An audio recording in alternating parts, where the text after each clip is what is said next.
Hello students. All of you must have seen tube well near your home or in your village. Tube well water are used for many purposes. They are used for irrigation. They are even used for drinking purposes and for domestic purposes. So the tube wells play a very vital role in our day-to-day life. In today's lecture video, we shall discuss about the detailed estimate of tube well. I am Soumya Sahu, lecturer in Civil Engineering at SKTP Government Polytechnic, Rourkela, and this video lecture is prepared for the 5th semester Diploma Civil Engineering students. Students, a tube well is a type of water well in which a long stainless steel tube or pipe is bored into an underground aquifer. The lower end is fitted with a strainer and a pump lifts water for irrigation. The required depth of the well depends upon the depth of the water table. Let's watch a video in order to understand the working mechanism of tube well, the construction methodology and the maintenance of tube well.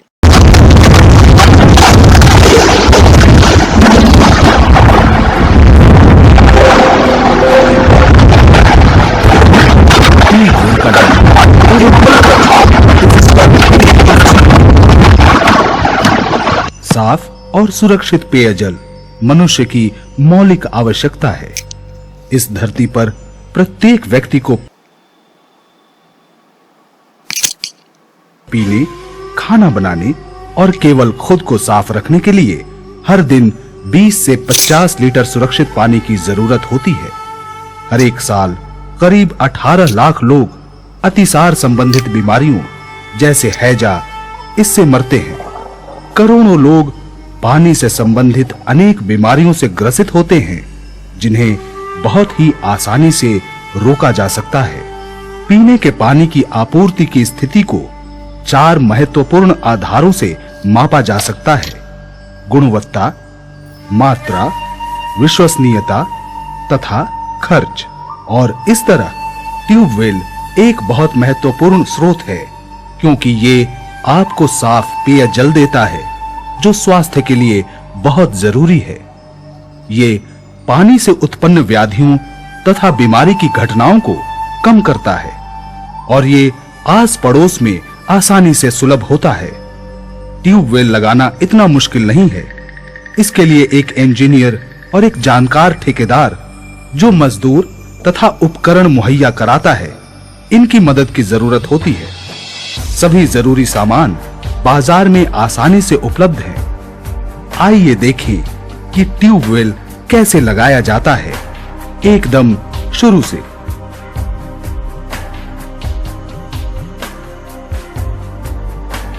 मजदूर ठीक ढंग से तिपाई लगाते हैं। 2 खाइयां जिनके बीच एक channel हो खोदी जाए। पहली तिपाई के केंद्र में एक केसिंग छेद और दूसरी तिपाई से थोड़ी दूर पानी जमा करने के लिए। केसिंग छेद में केसिंग पाइप लगाएं। केसिंग पाइप के ऊपर एक लकड़ी के टुकड़े को मारते हुए केसिंग पाइप को जमीन में घुसाएं। एक मजबूत हुक लेकर तिपाई के ऊपर केंद्र में पुली को लगाएं। आगे पुली के ऊपर ड्रिल पाइप होल्डर को लटकाएं, जिसका सिरा एक मजबूत रस्सी या चेन से बंधा हो तथा दूसरा सिरा जमीन पर रखे एक भारी लंगर से जुड़ा हो।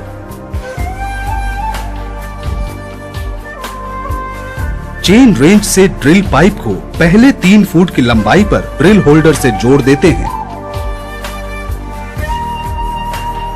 पाइप का दूसरा सिरा चेन रेंच से जमीन में खोदने के लिए एक ड्रिल या कटर से जोड़ देते हैं।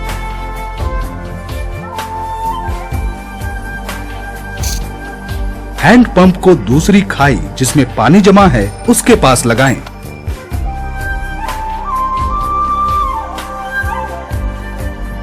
एक चेन रेंच द्वारा एक होज पाइप जोड़ा जाता है, एक सिरा ड्रिल पाइप होल्डर के ऊपर और दूसरा सिरा हैंड पंप से। उपकरण की तैयारी अब पूरी तरह खुदाई के लिए तैयार है।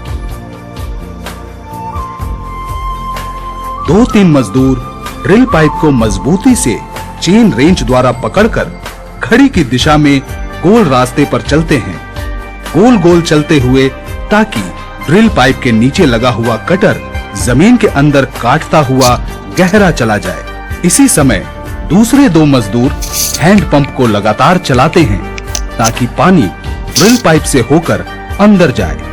रोटरी बोरिंग तरीका: जब ड्रिल पाइप मजदूरों के घुमावदार चलने से जमीन के अंदर छेद करता है, हैंड पंप से पानी भी ड्रिल पाइप के द्वारा अंदर जाता है। पानी कटर में लगे वाल्वों से केसिंग पाइप के अंदर बहता है, जिससे जमीन के अंदर काटना आसान हो जाता है। पानी ऊपर की तरफ काटी हुई मिट्टी लेकर केसिंग पाइप से बाहर जाता है। ड्रिल पाइप का घूमना, पानी का अंदर पंप किया जाना, कीचड़ मिला पानी केसिंग पाइप से ऊपर निकलना एक लगातार प्रक्रिया है। जब ड्रिल पाइप जमीन के अंदर केसिंग पाइप की ऊंचाई तक चला जाता है, तब 3 फुट का एक और ड्रिल पाइप चेन रेंच से पहले ड्रिल पाइप में जोड़ दिया जाता है। जब दूसरा खंड जमीन के अंदर चला जाता है, तब तीसरा खंड जोड़ा जाता है और ये प्रक्रिया चलती रहती है जब तक 100 मीटर की जरूरी गहराई मिल नहीं जाती।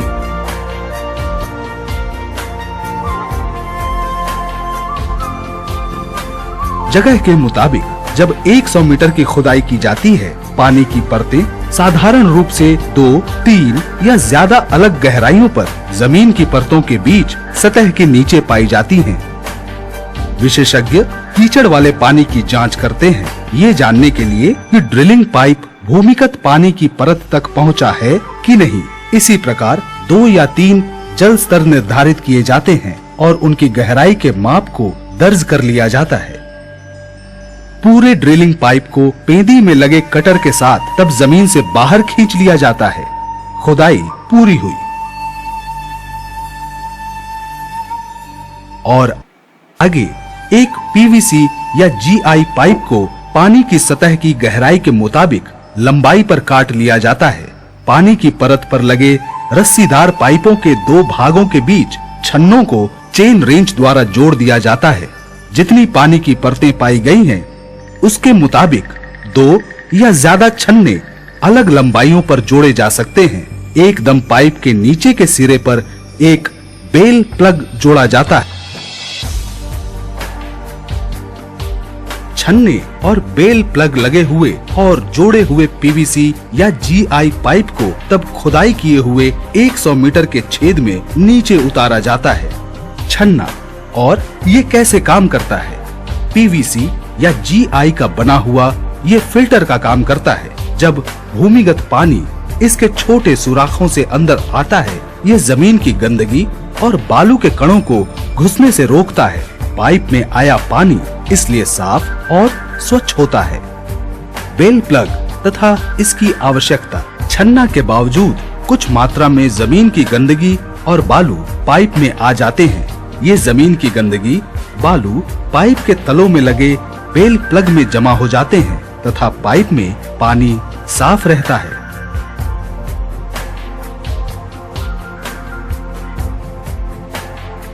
पीवीसी या जीआई पाइप को ठीक से जगह पर लगाने के बाद पाइप और बोरिंग होल की जगह को बालू और पत्थर से जमीन की सतह तक सख्ती से भर दिया जाता है। एक सिलेंडर के आकार का जीआई केसिंग, जिसमें बोल्ट के लिए छेद और पाइप के लिए गोलाकार सिरा होता है, उसको पाइप के ऊपर लगाया जाता है तथा दूसरा सिरा जमीन में मजबूती से धंसा दिया जाता है। हैंड पंप सेट को नटों और बोल्टों से केसिंग के ऊपर लगा दिया जाता है।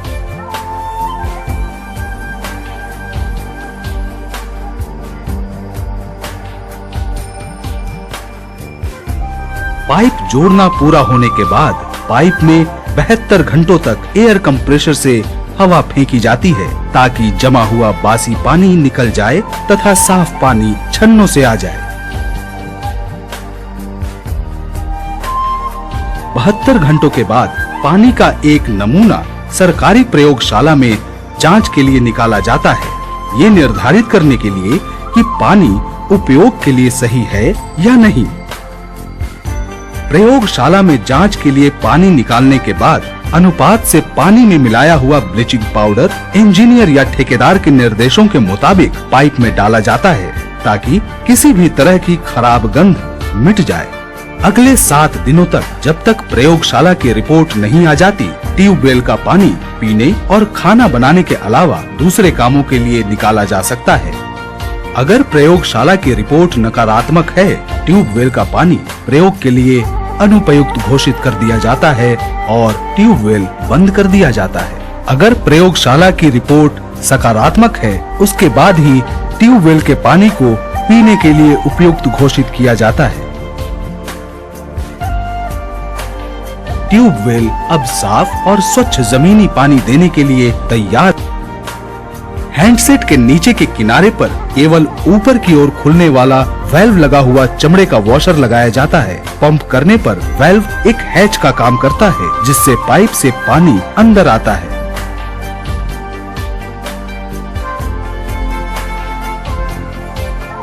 अंत में ट्यूबवेल हैंडसेट के चारों ओर एक कंक्रीट का आधार बनाया जाता है जिससे कि इस्तेमाल में आसानी हो।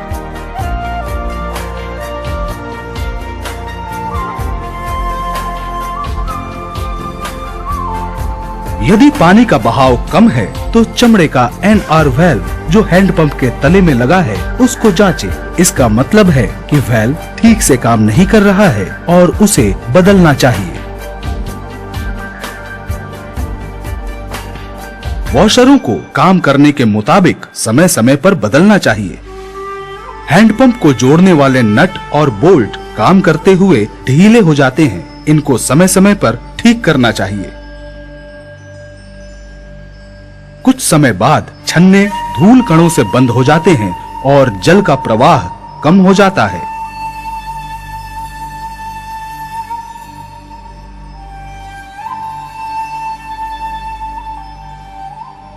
इस स्थिति में हैंडपंप को पूरी तरह खोलकर छन्नों को हवा से साफ करने के लिए एयर कंप्रेसर का उपयोग करें।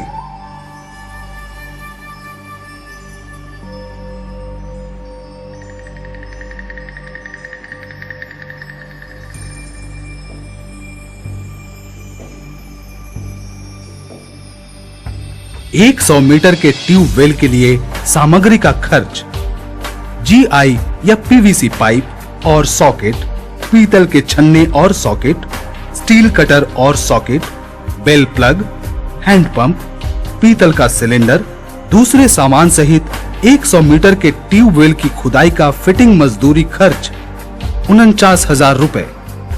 मजदूरी, पानी को घार वाला बोरिंग, टूल और इसके फोल्डिंग सहित नीचे उतारना, निकालना, छन्ना, blind pipe, bell plug, bucket washing सहित पाइपों का अंतिम लगाना 13,500 रुपए। कुल खर्च 62,500 रुपए। टिप्पणी: खर्च पूर्णतया बताने के लिए है और सामान तथा काम के मुताबिक बाजार की कीमत के आधार पर ये बदल सकता है।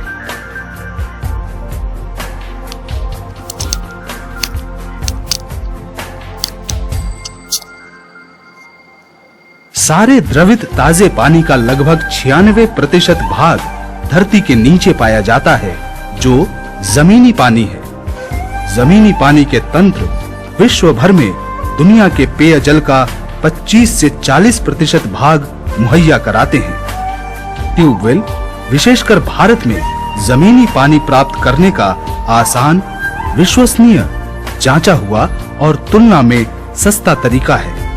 ये बहुत महत्वपूर्ण है कि इस संभावना को समुदायों में और यदि संभव है तो घरों में बच्चों और वयस्कों की सुरक्षा और स्वास्थ्य के लिए तलाशा जाए।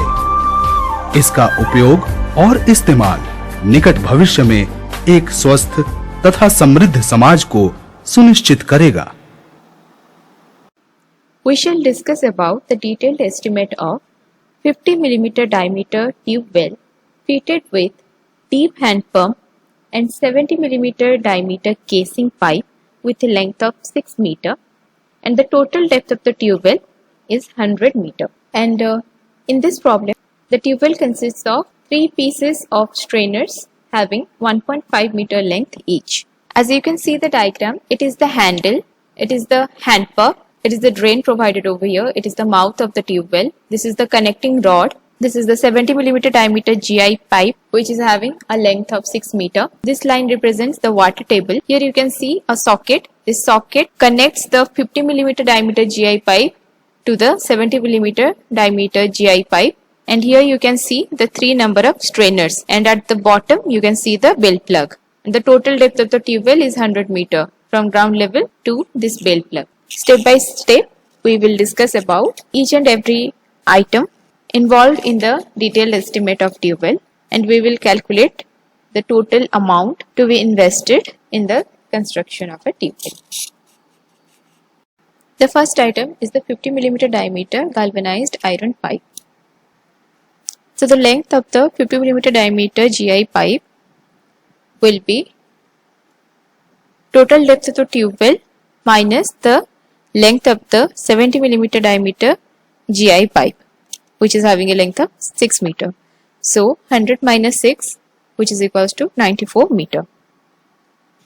So the quantity is mentioned here, 94 meter, and the rate of the 50 millimeter diameter GI pipe is 11.5 rupees per meter length.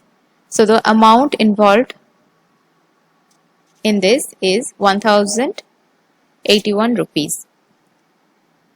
The next item is 70 millimeter diameter GI housing pipe, and its length is 6 meter. So in quantity it is mentioned here, the length as 6 meter, and the rate of this pipe is 23 rupees per meter.